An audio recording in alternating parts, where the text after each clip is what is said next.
신명기 33장 18절에서 34장 12절 마지막까지입니다. 스불론에 대하여는 일러스되 스불론이여 너는 밖으로 나감을 기뻐하라. 이사가리여 너는 장막에 있음을 즐거워하라. 마지막으로 모세가 이스라엘 백성에게 축복한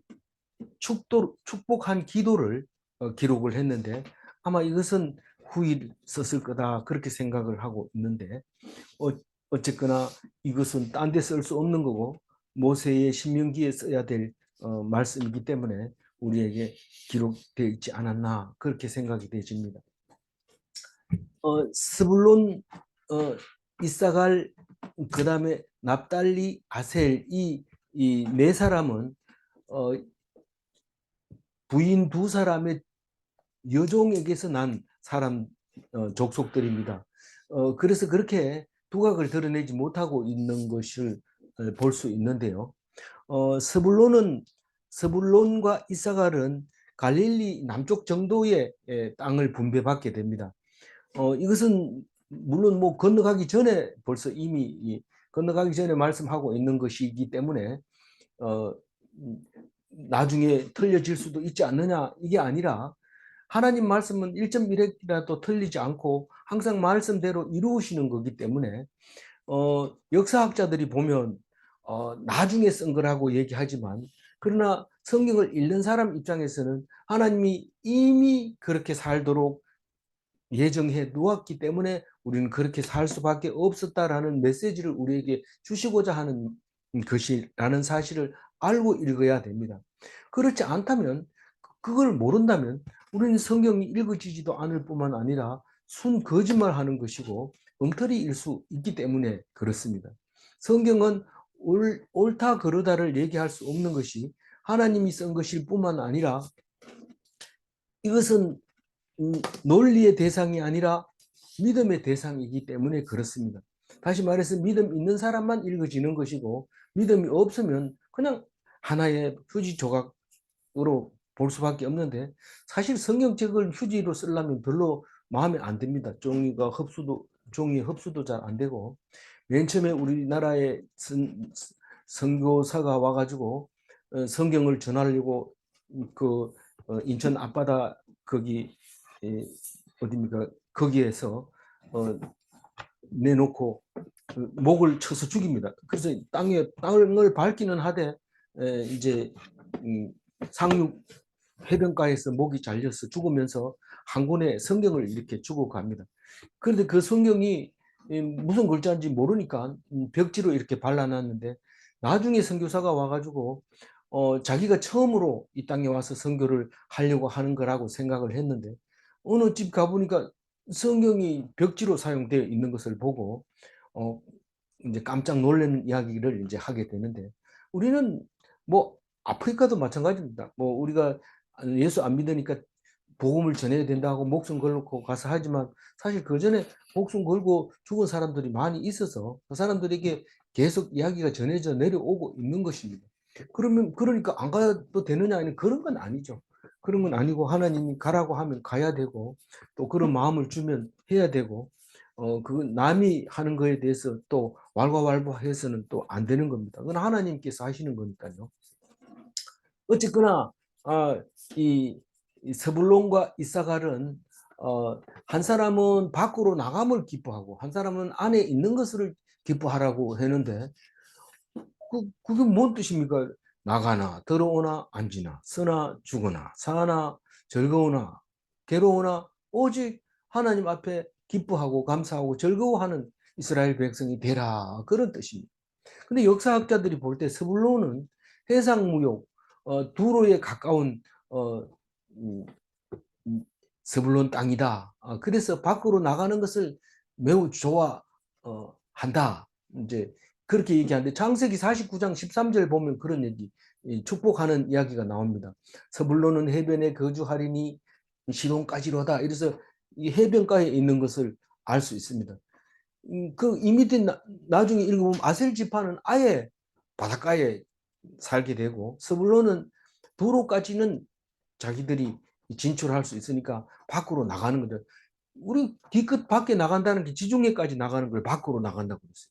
나중에 이제 대서양까지 가고 태평양까지 가고 이런 건 연도수에 태평양을 지나가지고 건너간다는 거는 그 뭡니까 미국을 신대륙 발견할 때니까 16세기가 돼야서 이제 그때 비로소 밖으로 나간대. 이때는 지금 기원전 1000년이 1400년 정도니까 그건 뭐 밖으로 나간다는 거는 바다로 나간다는 뜻이니까 그렇게 말할 수 있는 거죠. 이사갈은 그 장막에 있음을 기뻐하라 이런 말인데 집에 재산이 있는 것을 집의 재산을 기뻐하라.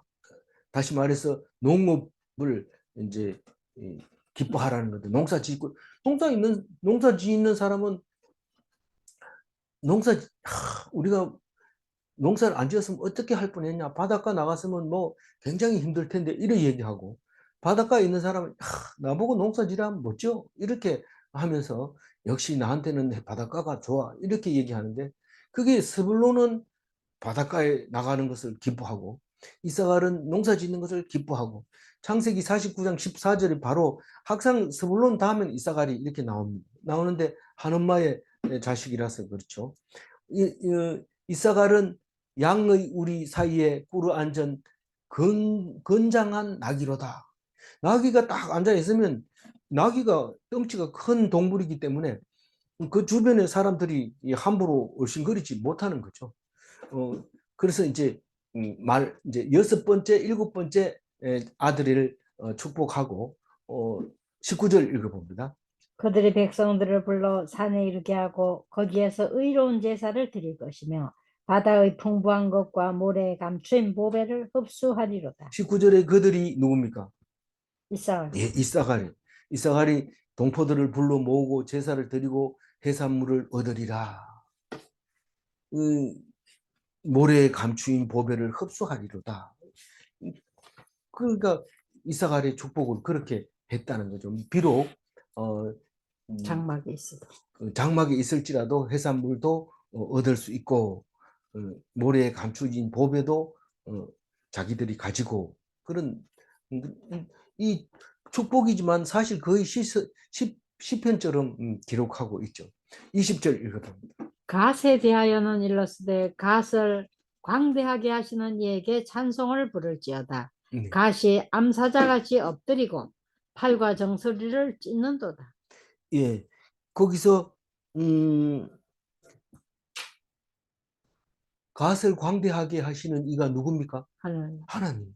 하나님에 대하여 어떻게 하라고요? 찬송 부르라. 그 말.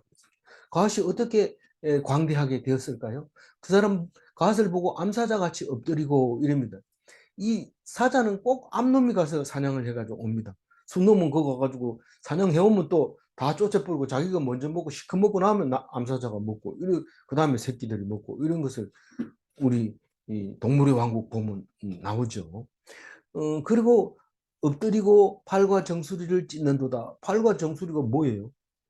이 맨 처음에는 이제 가가지고 목을 메고 난 다음에 뜯어 먹을 때는 팔을 뜯어서 먹게 되죠. 그런 걸 보면서 암사자가 엎드렸다가 팔과 정수리를 찢는 그 모습을 지금 말하고 있는데 21절 읽어볼까요? 그가 자기를 위하여 먼저 기업을 택하였으니 곧 입법자의 분깃으로 준비된 것이로다. 그가 백성의 수령들과 함께 와서 여호와의 공의와 이스라엘과 세우신 법도를 행하도다. 이 그가 자기를 위하여 그가 누굽니까? 하나님. 그가 누굽니까? 이 갓을 얘기하는 거예요. 갓. 갓이 자기를 위하여 먼저 기업을 택하였으니 무슨 말이에요? 이거를 여러 번 안 읽고 오늘 만약에 신명기를 처음 오는 사람한테 처음 교회 나온 사람한테 신명기 읽고 20절부터 21절까지 읽은 것을 말하세요. 이러면은 뭔 말인지 모릅니다. 이게 뭔 말인지 모르지만 요단 동편을 뺏은 다음에 두 지파 반에게 줄 때 갓에게 주지요. 예. 제일 먼저는 누구? 문하세 반지파. 문하세 반지파하고 갓하고 저기 맏아들 르벤. 르우벤은 맏아들이기 때문에 제일 처음 모압에 오기 전에 그 땅을 아예 이건 내 거다. 제일 처음 자기가 챙깁니다. 맏아들. 음, 누구라고요? 루벤, 맏아들 이름이 뭐라고요? 루벤. 르우벤.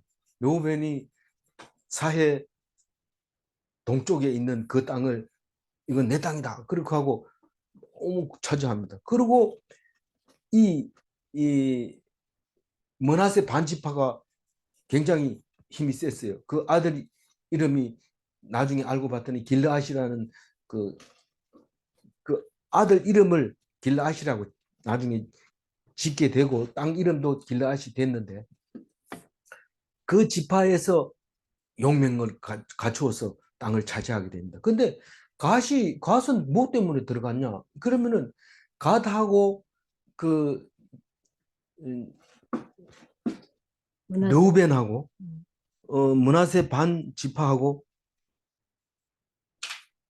이 세 지파가 싸워가지고 요단 동편을 다 차지한 겁니다. 그 거인들을 다 이기고 차지하게 됩니다.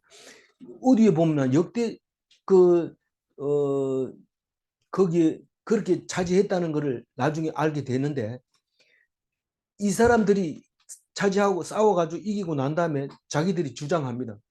우리가 앞장서서 갔으니까 이 기업을 택하게 해달라. 법을 세우는 거죠. 입법자가 된 거예요.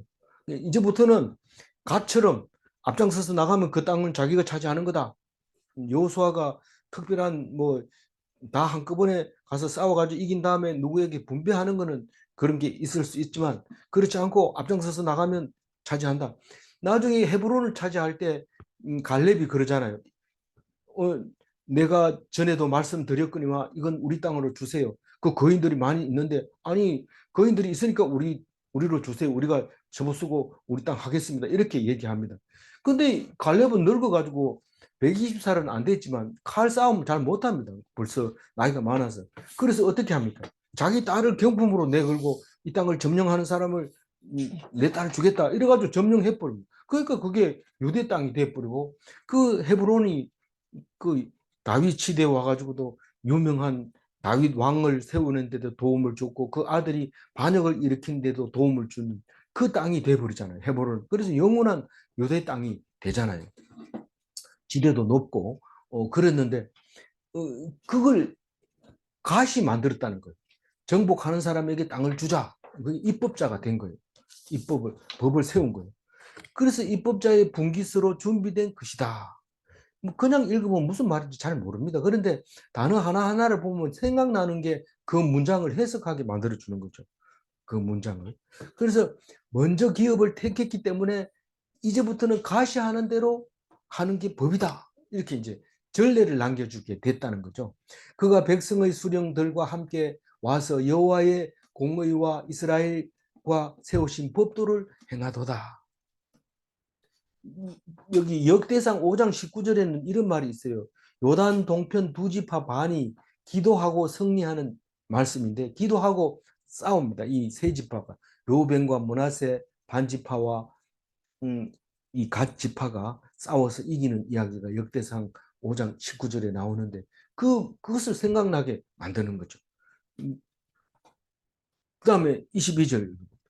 단에 대하여는 일렀으되 단은 바산에서 튀어나오는 사자의 새끼로다. 이 다는 나중에 이제 요단강 건너가지고 기업으로 분배받은 땅에서 살지 못하고 쫓겨서 저기 북쪽으로 올라가는데 그게 바산 바로 밑에 있는 그까지 올라갑니다. 그래서 이스라엘에 있어서는 땅 중에서는 제일 위에 있는 게 제일 북쪽에 있는 게 단입니다. 원래 그 분양받은 게 아니에요. 분배받은 게 아닌데 거기서 뭐 쫓아내라는 대적들을 못 쫓아내고 쫓겨서 보따리 싸가지고 올라가서 거기서 이제 그 정탐 가가지고 알아보고 그 있는 사람들을 다 불로 싸질러 버리고 다 칼로 죽여버리고 그 자리를 딱 차지하게 되는데 그게 바산 쪽에 있었던 거죠. 바산이 어디입니까? 헬몬산 바로 밑에. 헬몬산은 만년설이 눈에 보여가지고 우리나라 백두산처럼 늘 머리가 허옇게 돼 있는 산이 그게 바산입니다. 거기에서 나오는 사자의 새끼로다. 다는 뭐 바산을 정복하리라 이런 뜻입니다. 그 단 지파가 차지하기 직전에 그 동네 이름을 라기스라고 했어요. 라기스. 그래서 단 자손이 올라가서 칼날로 그들을 치며 그 성읍을 불사르고 정복했다 하는 게 사사기 18장 27절에 나오는데 이미 이 신명기 끝에 모세가 축복한 대로 말씀대로 이루어졌다. 이제 그 말을 하고 있습니다. 23절 읽어봅니다. 납달리에 대하여는 일렀으되 은혜가 풍성하고 여호와의 복이 가득한 납달리여 너는 서쪽과 남쪽을 차지할지로다.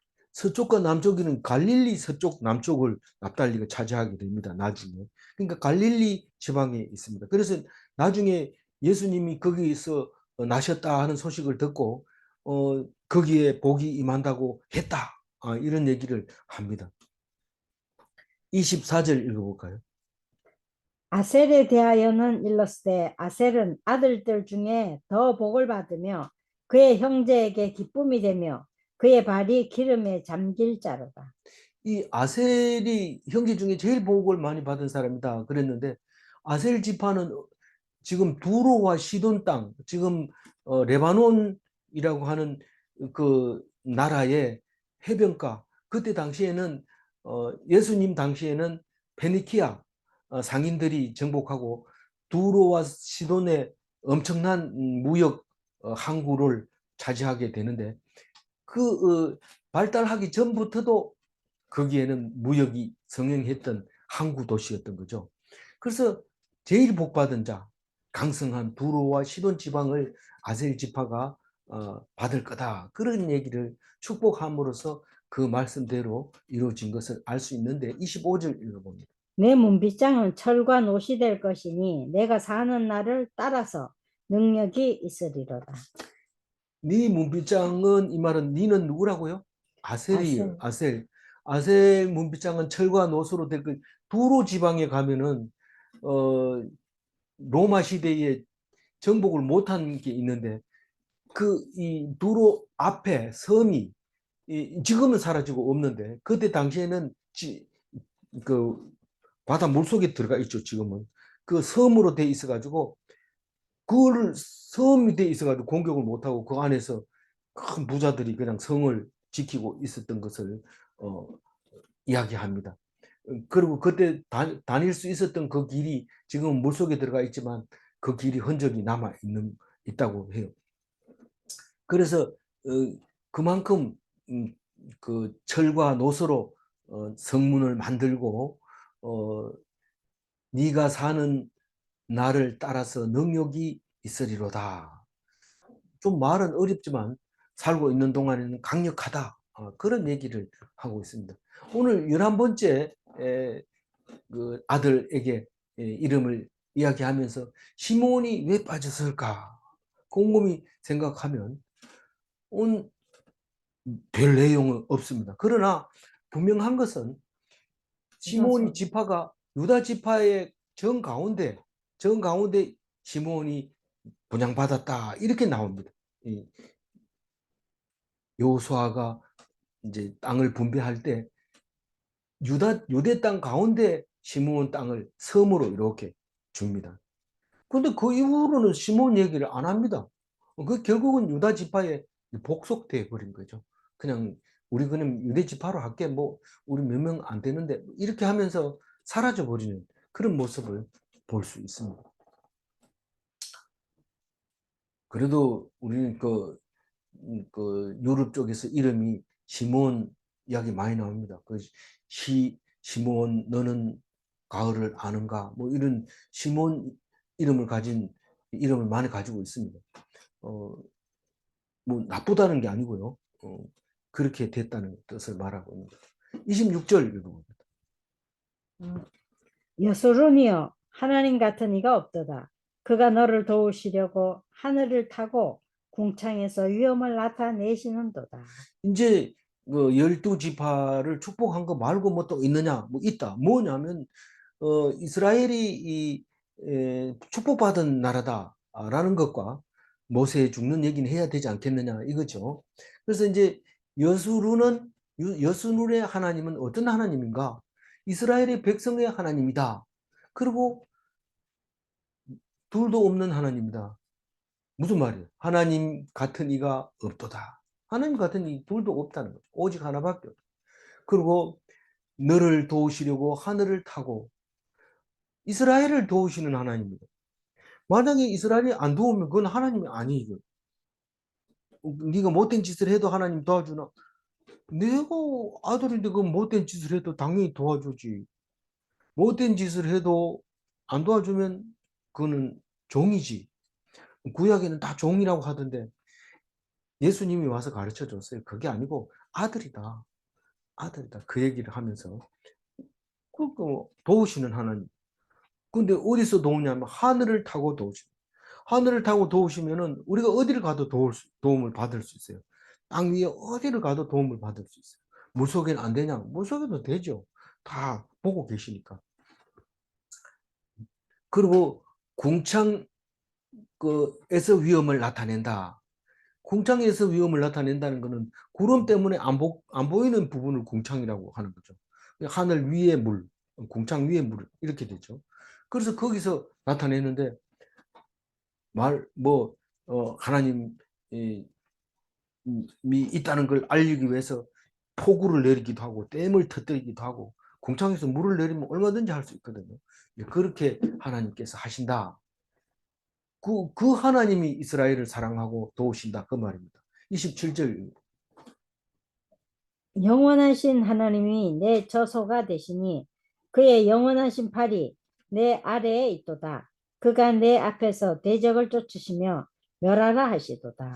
이거를 처음 읽는 사람 읽으라 하면 도대체 머리가 쥐가 딱딱 내리려고 하는 게 잘 못 읽어집니다. 이 영원하신 하나님이 네 처소가 되시면 네가 누구라고요? 이스라엘. 여술은 이스라엘을 말하고 있는 거예요. 이스라엘은 딴 데 갈 게 없어요. 이게 하나님이 우리 집이에요. 근데 딴 데 가가지고 뭐 부탁을 하고 딴 데 가가지고 뭐 잘 보이려고 그러고 아주 하나님 보면 속상하죠. 그럼 어쨌든 네가 있을 곳은 하나님이다. 그런 말입니다. 하나님 참 좋아요. 왜냐하면 뭐 이사 갈 필요도 없고 가는 곳마다 하나님이 함께 하시니까 뭐 이사 비용도 복비도 안 줘도 되고 그리고 뭐 이사 잘못 가놓으면 뭐 이사 나갈 때까지 계속 시끄럽게 이웃하고 싸워야 될 경우가 있습니다. 아래층, 위층 이렇게 싸울 수도 있고 주택이라 하더라도 뭐 여러 가지 뭐 어려운 점이 있는데 하나님이 어디로 가든지 함께 계시니까 우선 첫째 복비 걱정 안 한다. 그다음에 뭐 기간 다 됐다고 걱정 안 한다. 그러니까 참 좋습니다. 그의 영원하신 팔이 누굴까요? 하나님의 영원하신 팔. 팔은 뭘까요? 능력을 말하는 거예요.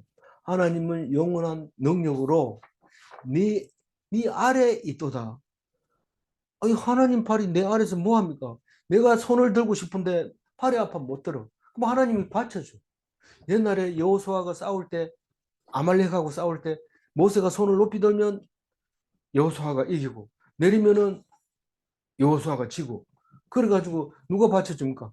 아론과 훌이라는 사람이 모세 손이 안 내려오도록 딱 받쳐주고 다 이길 때까지 하나님이 이 아론과 훌이 없어도 하나님이 손을 딱 받치고 있으니까 하나님 팔이 아파요 안 아파요? 하나님 팔은 안 아파요. 영원하신 팔이기 때문에 딱 이렇게 받치고 있습니다. 그러니까 이기는 것처럼 이렇게 도와주시고 그가 네 앞에서 대적을 쫓으며 멸하시리로다.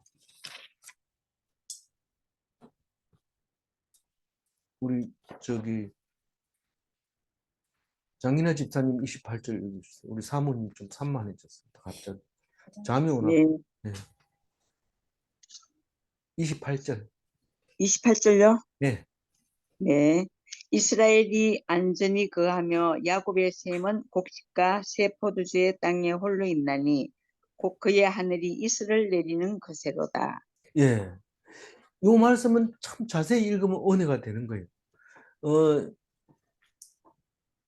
뭐 27절도 이따가 이제 다시 이게 중심 말씀이니까 얘기 더 하겠지만은 28절 27절에 못한 얘기는 뭡니까? 하나님이 대적을 네가 쫓고 싶으면 쫓고 말고 싶으면 말하라 이렇게 얘기하지 않습니다. 대적은 완전히 진멸하라고 명령을 합니다. 그러니까 불쌍해 보이더라도 명령이기 때문에 그냥 싹 없애버려야 됩니다. 그거 좀 아깝다고 놔뒀다가 그게 그냥 화를 일으키기 때문에 완전히 씨부터 말려야 됩니다. 특히 여자들은 남자보다 더합니다. 이게 왜냐하면 좀 잘못했으면 확실하게 고쳐야 되는데 아이고 뭐 기분 좋은데 끝까지 그럴 수 있냐 이래가지고 그거를 놔두는데 죄를 미워하는 것과 사람을 미워하는 건 다르거든요. 죄는 완전히 끊어야 되고 사람은 용서해줘야죠. 그것은 사람이라는 것은 하나님 믿는 사람 얘기하는 겁니다. 하나님 믿는 사람은 뭐 아무리 잘못했더라도 잘못했다 하면 봐줘야 됩니다. 그러나 그 나쁜 죄성, 나쁜 그것을 잘라야 되는데 그게 진멸하라고 하나님이 명령하셨다는 내 앞에서 대적을 쫓으면서 그렇게 얘기하는 거예요. 충분히 쫓을 수 있기 때문에 쫓으라는 거죠. 내가 안 그랬는데 스스로 불쌍하네요. 좀 봐줄게요. 이러면 안 되는 거예요. 하나님이 쫓았는데 내가 봐줘 부르면 안 됩니다. 하나님이 쫓으면 내가 진멸해야 됩니다. 그게 멸하라고 명령을 내렸기 때문에 없애야 되는 거죠. 28절 읽었는데요. 이게 뭐냐면 이스라엘이 안전하게 거하며 대적이 하나도 없기 때문에 안전하게 거합니다. 근데 불쌍하게 여겼는데 이게 또 살아가지고 와가지고 결국은 나를 위험하게 만드니까 아예 없애버리라는 거예요. 그래야 이스라엘이 안전하게 거하며 야곱의 샘은 곡식과 새 포도주 땅에 홀로 있나니. 이 말씀이 해석이 안 돼서 곰곰이 생각하는데 시간이 좀 걸렸지. 이게 뭐냐면 야곱의 샘은 곡식과 새 포도주의 땅에 홀로 있나니. 이게 똑같은 땅에 똑같은 포도를 심고 똑같은 곡식을 심었는데 야곱이 야곱의 땅에만 샘이 솟아오르는 거예요. 야곱의 땅에만 샘이 솟아오르는데 어떻게 그러냐고 보니까 샘이 아니라 하늘에서 이슬을 내려가지고 살리는 거예요. 그 곡식과 포도주. 아니 우리 사사기에 읽어보면 그 이름 뭐죠? 그 저기 이슬 가지고 시험한 사람 이름이 그 기도원이 여기는 이슬을 내리게 하고 여기는 이슬을 내리지 말게 해주세요. 이러면 딱 그렇게 했습니다. 근데 실제로 똑같은 땅인데 한쪽은 이슬이 내리고 한쪽은 이슬이 안 내리고 이렇게 됩니다. 그래서 한쪽은 그냥 풍성하게 농사가 되고 한쪽은 보송보송하게 됩니다. 왜 그럴까요? 애써서 조금이라도 풀을 심어 놓으면 그게 풀잎에 이슬이 맺혀서 그 이슬이 살지만 사막 만들어 놓고 거기에 비가 와가지고 물이 생기면 곡식 심으려 했더니 내 땅에는 왜 이렇게 물도 없어 이렇게 하는 것은 그 현실적으로도 그렇게 구별이 되는데 이 말은 사실은 현실적으로 구별되는 그런 거는 하늘의 별 따기고 그건 불가능한 일입니다. 그러니까 이건 어떻게 읽어야 되냐면 특별 은총이다라는 거죠. 특별 은총이다. 내가 이 땅을 하나님 주셔서 고맙습니다 하고 자꾸 심으면은 그게 잘 자라는데 비가 오면 심지면 이러는 사람은 절대로 그게 곡식이 안 자란다는 거죠. 우리가 어려운 사람을 보았을 때 도와줘라 이런 마음이 들면 자기가 어렵더라도 도와줘야 돼요. 그 명령이기 때문에. 그러면 나중에 그 복이 다시 하나님이 갚아주시고 도와주지만 내가 돈 있을 때 하지 뭐 이러고 나도 부르면 돈도 안 생기고 도움을 받을 일도 안 생기는 것이죠. 그게 특별 은총인데 그게 28절 말씀이 그 얘기입니다. 야곱의 샘은 곡식과 새 포도주 땅에 홀로 있나니 곧 그의 하늘이 이슬을 내리는 곳이로다. 이슬을 아무데 안 내린다 이 말입니다. 하나님. 29절 읽어. 예, 장 집사님 읽어주세요. 이스라엘이여 너는 행복한 사람이로다. 여호와의 구원을 너같이 얻은 백성이 누구냐? 그는 너를 돕는 방패시요 내 영광의 칼이시로다. 내 대적이 내게 복종하리니 내가 그들의 높은 것을 밟으리로다. 그 이스라엘에 대해서 이제 너희들은 복 있는 사람이다라고 얘기를 하면서 뭐 왜 그러냐 하면 여호와의 구원이 너같이 구원을 너같이 얻은 백성이 누구냐? 이 하나님 이름을 불러가지고 복 받은 나라는 그거밖에 없어요. 이스라엘밖에. 아니 무슬림도 알라를 믿어가지고 그렇게 팽배해지는 거 아니냐? 그게 옳아서 팽배하는 게 아니라 그거는 그 하나님이 그렇게 해주기로 했어요. 그 사람들도 풍성하게 해주리라 약속을 했기 때문에 그렇게 커지는 건데 그걸 옳다고 얘기를 하면 안 되죠. 그건 하나님이 아니라 그거는 무하마드가 만들어 놓은 법입니다. 그러니까 아버지가 무슬림이면 아들도 무슬림이고 이렇게 돼 있습니다. 그래서 우리는 그걸 가지고 우리하고 똑같지 않느냐, 복으로 따지면 그렇지 않느냐 생각하기 나름이지 뭐 이렇게 하면 안 됩니다. 우리는 완전히 생각이 다릅니다. 예수님은 우리를 위해서 죽으신 분이고 무하마드는 나를 따라해라 이러고 했는 거 우리는 완전히 다른 거죠. 그래서 그 무슬림은 될 수 있으면 많은 사람을 죽이고 죽어야 된다. 그리고 이 이스라엘 예수님의 후계자들은 남을 위해서 죽는 것을 배워라. 그것을 가르쳐 주신 분이죠. 완전히 다르다는 걸 기억해야 됩니다. 그래서 하나님이 구원을 이스라엘 백성이 가장 잘 받은 거고 그런 백성은 없고 그는 너를 돕는 방패시오. 누가요? 하나님이 누구를? 이스라엘을 돕는 방패시고 이 아무리 센 창이 있어도 화살이 날아와도 방패만 든든하면 절대로 안전합니다. 방패 뒤에 숨으면 되니까요. 그런데 어떤 창은 어떤 방패라도 뚫을 수 있다 이러면서 창을 팝니다. 또 방패를 가지고 나와서 어떤 창이라도 이걸 막을 수 있습니다. 이래 가지고 그걸 가지고 두 글자를 합해서 모순이라고 그랬죠. 모순. 말이 안 되는 거죠. 그렇지만 방패 장사와 창 장사는 똑같이 같은 말을 하고 있습니다. 내 영광이 칼이 시로다. 내 영광의 칼이 시로다. 그러니까 이스라엘 백성이 대적을 이기면 하나님께 영광이 돌아오는 거죠. 근데 이스라엘에게 영광이 왔더라도 이스라엘은 그것은 하나님께 영광으로 돌리는 거죠. 하나님이 도와주셨으니까. 네 대적이 내게 복종하리니. 이기면 다 복종해야 됩니다. 이기면 다.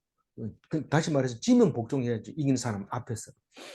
네가 그들의 높은 곳을 밟으리로다. 우리 이 앞에 보면은 31장에 보면은 높은 곳을 다니게 하시며 너희들이 이스라엘이 복이 있도다. 이스라엘은 높은 곳을 다니게 하나님이 하셨다. 이 말이 네가 그들의 높은 곳을 밟으리로다. 그러니까 그 높은 곳, 그 산꼭대기에 딱 올라가면 그 골짜기는 다 자기 거가 됩니다. 그거는 있어봐야 뭐 남의 땅에 있는 거나 마찬가지입니다. 그러니까 높은 곳을 밟는 것이 이제 정복하는 거죠. 그렇게 이스라엘을 복 있는 족속이라고 누가 노래를 하고 있어요? 모세가 여수룬의 하나님과 행복한 이스라엘에 대해서 노래를 하고 있습니다. 그리고 이제 모세가 죽는 이야기가 34장에 나와 있습니다. 이 12절까지 모세 죽는 이야기를 하고 있는데 1절 읽을 수 모세가 있겠어요? 모압 큰 소리로 평지에서 읽어주세요. 느보산에 올라가 여리고 맞은편 비스가 산꼭대기에 이르매 여호와께서 길르앗 온 땅을 단까지 보이시고 모세가 평지에 있다가 산에 올라갔어요. 뭐 이제 마지막 기어 올라가는 거죠. 최선의 힘을 다해서 올라가 가지고 너보산에 올라가서 아니 비스가 산에 비스가 산이 아니고 무슨 느보산에 산맥이었죠? 올라가 여리고 맞은편 비스가 비스가 산꼭대기에 비스가가 있고 너보가 있고 또 뭐 하나 있었죠? 무슨 산맥? 뭐 거기 예, 어제 했는데 음, 뭐 생각이 안 나요. 네. 네. 여보산, 그 다음에 비스가산, 또 그 다음에 무슨 산맥?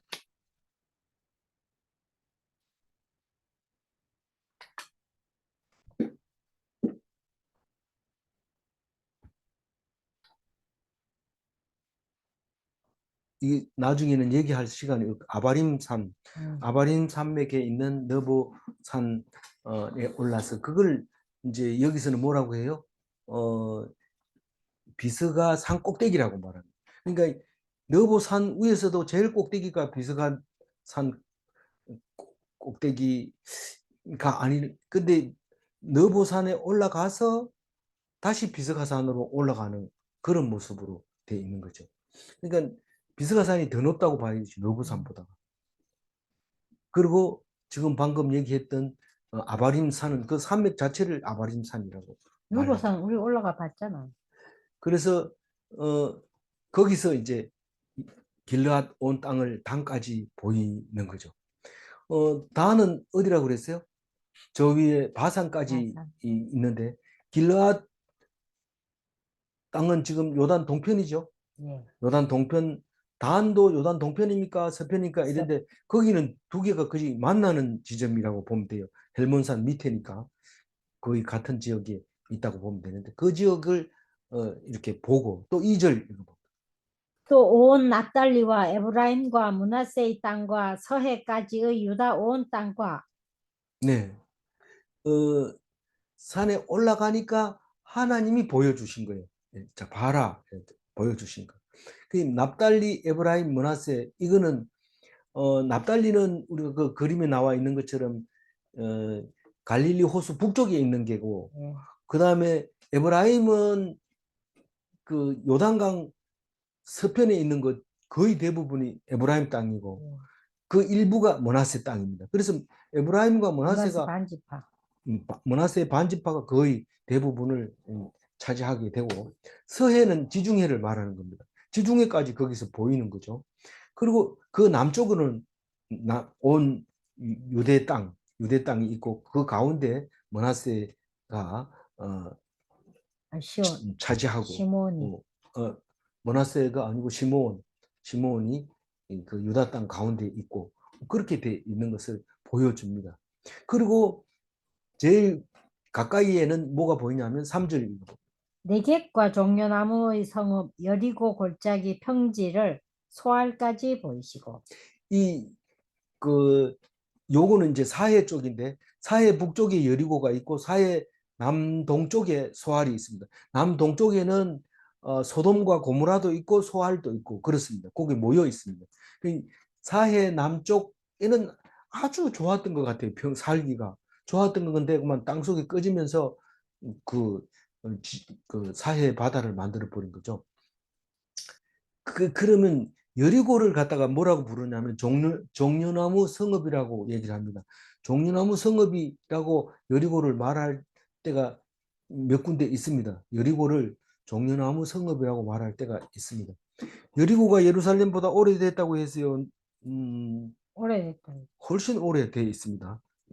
그런데 유적으로 보면은 예루살렘이 더 사람이 많이 살았기 때문에 이제 여리고보다는 더 중요한 역사적인 자료로 가지고 있는데 오래된 걸로 보면 여리고가 훨씬 더 오래됐고 또 거기서 뭐 쿰란 그 여리고 옆에 있는 쿰란 동굴에서 사해 사본이 발견됐을 때는 엄청나게 기뻐했습니다. 왜냐하면 우리 성경이 도대체 어디서 어떻게 왔는지 몰라요. 어디서 어떻게 몰랐다가 그 사해 사본을 발견한 다음에 그 뭐 이사야서. 돈을 뭐 엄청 비싸죠. 가치가. 그래서 그걸 가지고 성경이 제대로 우리에게 전해졌구나 하는 것을 확인시켜주는 중요한 자료였던 거죠.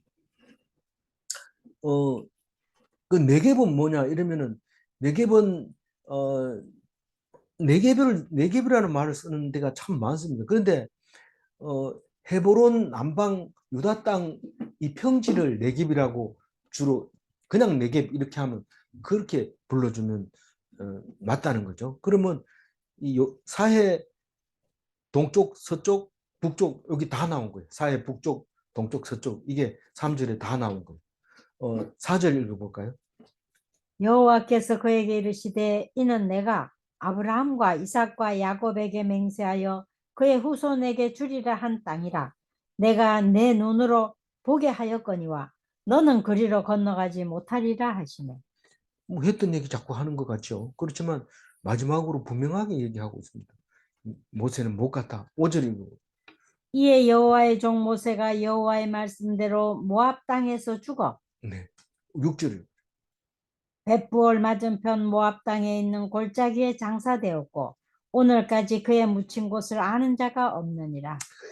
벳보올이라고 하는 그는 보올이라는 땅 이름인데 이저 모압 사람들은 바알보올이라고 모압 사람들을 볼 때는 바알보올, 부올, 벳보올 그 전에는 벳보올을 시어자로 안 쓰고 디귿자를 썼는데 이 개정이 되면서 시어자를 써서 자료가 없을 때는 디귿자로 치면은 자료가 나오기도 하고 그럽니다.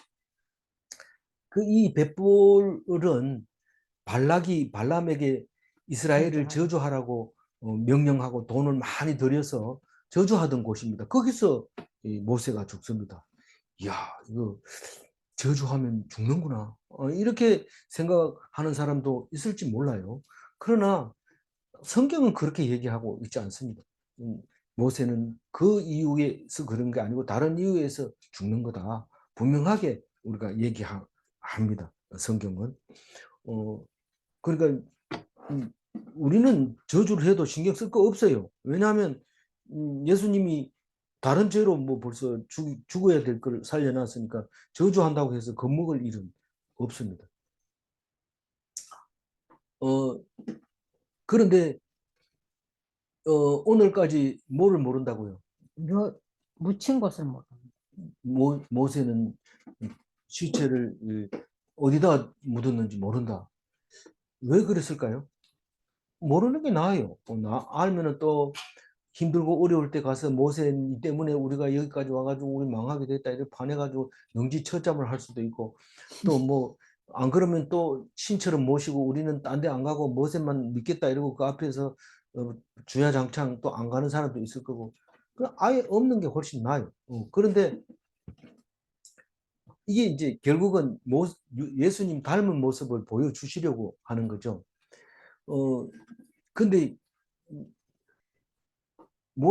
그런 뜻으로 모세의 무덤을 안 만들었는데 나중에 예수님 시대에 와가지고는 이게 아주 문제거리를 만들어 버린 겁니다. 모세가 저기 그 묘가 없다니까 그냥 아무 소리도 안 해도 괜찮은데 묘가 없다고 얘기를 하니까 아는 자가 없다 이래 얘기하니까 한 사람은 천국 하늘나라로 들림 받았다 아니면은 비밀리에 어디 숨겨놨다 뭐 이런 온갖 이제 말이 많아지잖아요.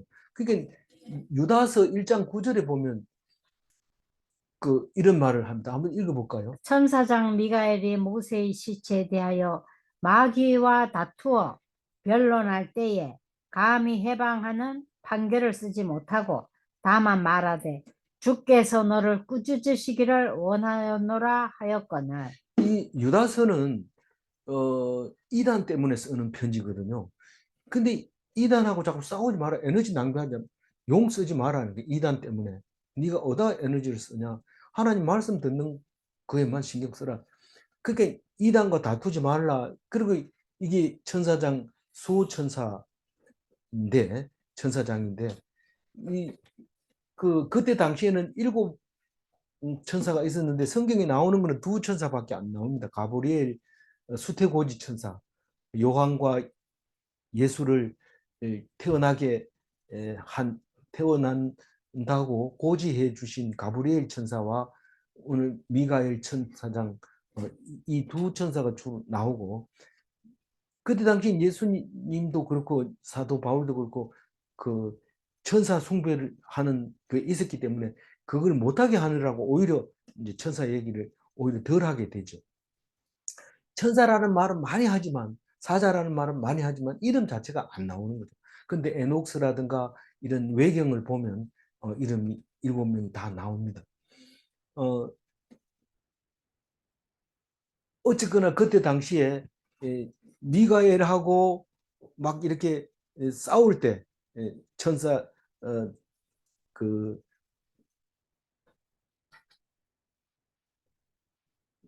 싸울 때 싸우지 천사들이 않고 미가엘과 다만 주께서 너를 꾸짖기를 원하노라 이렇게 하고 그만두라는 거죠. 말을 끊으라는 거죠. 그거까지만 해라. 주님이 너를 벌하기를 꾸짖기를 원한다. 요까지만 해야지 내가 뭐 너를 처벌해야 되겠다. 뭐 이런 그런 말을 쓰면은 안 된다는 거죠. 유다서 얘기입니다. 7절 읽어봅니다. 모세가 죽을 때 나이 120세였으니 였으나 그의 눈이 흐리지 아니하였고 기력이 쇠하지 아니하였다. 아니 다른 사람은 나이가 많아 늙어 조상의 가는 곳으로 갔더라 이렇게 했는데 모세는 120살 됐는데 흐리지 않고 기력이 쇠하지 않았다. 이건 뭔 말입니까? 죽었다는 뜻입니다. 죽었다는 거. 죽었다는 것은 생생할 때 조용해지면 죽은 거지만 죽었는지 살았는지 잘 모를 때는 그거는 죽었다고 얘기 안 하고 가셨다, 돌아가셨다. 그래서 네가드 장군이 노병은 죽지 않는다. 다만 사라질 뿐이다. 이런 얘기를 하잖아요. 죽는다는 것은 팔팔한 것을 말하는 거예요. 그래서 이제 70이 넘으면 이제는 돌아가셨다. 이래도 죽었다고 얘기를 안 하고 돌아가셨다. 그게 그 말 아니냐. 다릅니다, 조금은. 근데 70살 때도 팽팽해요. 생생해요. 뭐 이래 요가도 하고 이렇게 합니다. 120살 되면요. 그때는 모르죠. 8절 읽어볼까요? 이스라엘 자손이 모압 평지에서 모세를 위하여 애곡하는 기간이 끝나도록 모세를 위하여 30일을 애곡하니라. 아론도 30일 했대. 모세도 30일. 야곱은 70일을 애곡했는데 그 중에 40일이 향 넣는 작업을 했어요. 그 어디서 죽었어요? 야곱이 이집트에서 죽었잖아요. 죽어서 이스라엘까지 가져가려는 향을 많이 내요. 그래서 향 넣는 기간이 40일, 30일 애곡하는 기간. 9절. 모세가 눈의 아들 여호수아에게 안수하였으므로 그에게 지혜의 영이 충만하니 이스라엘 자손이 여호와께서 모세에게 명령하신 대로 여호수아의 말을 순종하였더라. 그 여호수아에게 안수했다. 누가요? 모세. 모세가 안수했다는 것은 인도자로 세웠다. 나중에 이제 이게 제사장에게 기름 붓고 왕에게 기름 붓는 이제 그런 모습이죠. 이게 왕에게 기름 부으면 순간적으로 지혜의 영이 돌아옵니다. 성령이 돌아오는 거죠. 우리는 이걸 보면서 이 장로 피택이 되거나 권사 피택이 되면 기도하라고 그러면 기도가 다릅니다. 보통 때는 뭐 자꾸 헷갈리다가 이 직분을 딱 주면은 기도가 달라집니다. 이게 성령이 임한 거예요. 사울도 맨 처음에 왕으로 딱 기름 부고 나서는 그 다음에 성령이 임해가지고 막 발가벗고 막 이렇게 예언하고 막 그럽니다. 그래가지고 속담이 나옵니다. 사울도 선지자 중에 있느냐 이런 말을 하는 것을 볼 수 있습니다. 그 성령이 임하면은 백성이 순종합니다. 말소리 들어보면 성령이 말인지 지혜의 영이라고 하죠. 오늘 말씀은 지혜의 영이라고 하는데 그게 하나님의 영, 성령을 말하는 겁니다. 성령이 충만하면 백성들이 따라갑니다. 이 왕으로 왕이라는 단어는 안 썼지만 우리의 왕으로 해놨 안수하니까 우리는 그 말에 순종해야 되겠다. 그런 생각이 들게 되죠. 이게 순적하게 흘러가는 모습을 말하고 있는 겁니다. 10절 읽어주세요. 그 후에는 이스라엘의 모세와 같은 선지자가 일어나지 못하였으니 모세는 여호와께서 대면하여 아시던 자요. 그런데 이 두 가지 말 때문에 예수님이 생각이 날 수밖에 없지요. 예. 모세와 같은 선지자가 일어날 것이다라고 18장에 가서 얘기를 했어요. 일어날 나와 같은 선지자가 일어날 테니까 너희들은 그 말을 들으라 이렇게 얘기를 했기 때문에 그 신약에 와서도 그 얘기를 이제 인용합니다. 그런데 안 일어났다는 뜻은 뭐냐면 여호와께서 대면하시던 것처럼 하나님과 대면한 사람이 안 일어났다는 겁니다. 네. 근데 예수님은 대면했잖아요. 네. 대면한 게 아니라 하나님의 아들이잖아요. 뭐 대면할 필요도 없어요. 그분이 하나님이니까. 그래서 모세가 엄청 훌륭한 사람, 모세 위에는 다른 사람이 없다고 말할 정도로 높이면 높일수록 예수님은 더 높아집니다. 근데 모세를 무시해 버리면 예수님은 의미가 그렇게 없어져요. 많지 않아져요. 11절 읽어볼까요? 여호와께서 그를 애굽 땅에 보내사 바로와 그의 모든 신하와 그의 온 땅의 모든 이적과 기사와 이건 계속 나오던 얘기 아니에요. 근데 문제는 누구를 애굽 땅에 보냈다고요? 모세를 모세를 애굽 땅에 누가 보냈다고요? 여호와께서 하나님이 보냈는데 가가 뭔 일을 했어요? 바로와 그의 기사와 모든 이적을 신하와 나타냈는데 누구에게 나타냈어요? 바로와 그의 신하들을 그 온 땅에. 예. 바로와 왕과 신하와 온 땅에 기사와 이적을 나타냈는데 기사가 뭐예요? 깜짝 열 놀랄 가지 일, 재앙 깜짝 놀랄 기적을 말하는 거고 이적은 사인, 표시를 해줬어요. 내가 하나님이라는 능력을 보여주고 하나님이 하시고 있다는 것을 보여주는데 이 이적이 우리에게는 참 필요한 거죠. 필요한 건데 잘 못 느끼는 겁니다. 기사는 뭐 가끔 가다가 느낍니다. 아, 이거 지진이 일어나는 거 하나님이 하시지. 이런 게 그 정도는 느끼지만 하나님이 이적으로 하시는 일이 이적으로 보여지기가 그렇게 만만치 않는 겁니다. 근데 성경이니까 우리에게 알려줄 수 있는 거죠. 12절 읽어봅니다. 모든 큰 능력과 위엄을 행하게 하심에 온 이스라엘의 목전에서 그것을 행한 자이었더라. 그러니까 모든 큰 권능과 큰 위엄을 행하게 하심에 누구를 보고 모세 모세에게 행하게 하심에 이스라엘의 목전에서 그것을 다 행한 사람이더라. 그렇게 얘기를 합니다. 그러니까 여기 12절 얘기는 무슨 말이냐면 매여 있는 자에게 자유를 준 사람이다 이 말입니다. 종에서 자유자로 만들어준 사람이 모세였다 이 말입니다. 그래서 이게 누구 닮은 거예요? 예수님 닮은. 예수님은 열방을 하나님의 백성으로 만들어주는데 배부르고 능력 있고 교만한 사람을 만들어주는 게 아니라 배고프고 억울하고 눈 어둡고 못 일어나고 귀신 들리고 이런 사람을 다 자유자로 만들어주는데 그게 예수님입니다. 모세가 하지 못했던 걸 다 예수님이 해주시는 겁니다. 그러니까 모세가 참 잘했다. 그 진짜 우리에게 필요한 사람이다. 그런데 그보다 더 큰 사람이 있는데 그분이 예수님이다. 그 말 하려고 하는 겁니다. 이제 신명기를 마칩니다. 이 신명기를 마치면서 예수님이 오시지 않으면 해결 안 되는 것들이 많이 있는데 예수님이 오셔서 그 모든 문제들을 다 해결함으로써 모세보다 더 큰 자가 되었다는 것을 우리에게 말씀하고 계십니다. 27절 읽고 마무리하겠습니다.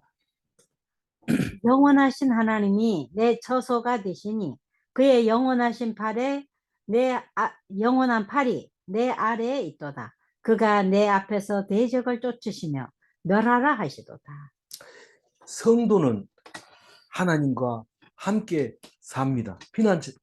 거처입니다. 거처. 성도의 거처가 하나님.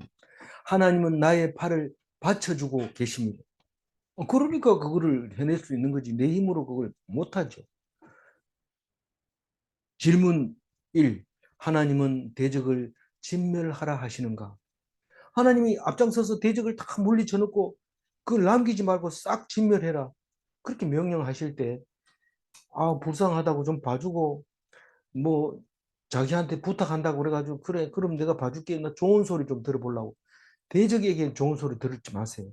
대적 아닌 사람한테는 좋은 소리 들어도 되지만 대적에게는 들으면 화가 미치게 됩니다. 질문 2. 하나님은 원수에게 자비를 베풀지 말라 하시는가? 자비는 원수에게는 베풀지 말아야 합니다. 기도하겠습니다. 하나님 감사합니다.